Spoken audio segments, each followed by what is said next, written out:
Aquí està el relleu espanyol 4%, que ha fet una marca la tercera millor de la història, però sembla que hi ha hagut alguns problemets. Expliqueu-m'ho, sisplau. Sí, bueno, els problemes els ha tingut el Pol a la seva aposta, millor que us ho expliqui ell.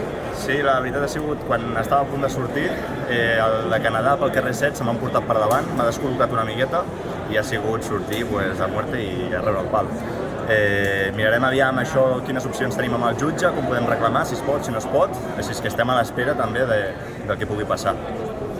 Esperarem a veure si hi ha sort. A nivell de sensacions, com us heu sentit?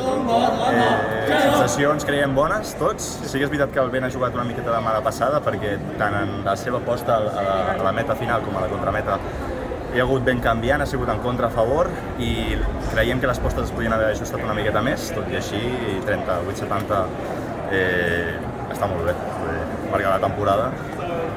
Felicidades por el tiempo a todos y a ver si hay suerte ahora con esto. Muchas gracias. Ánimo. Gracias.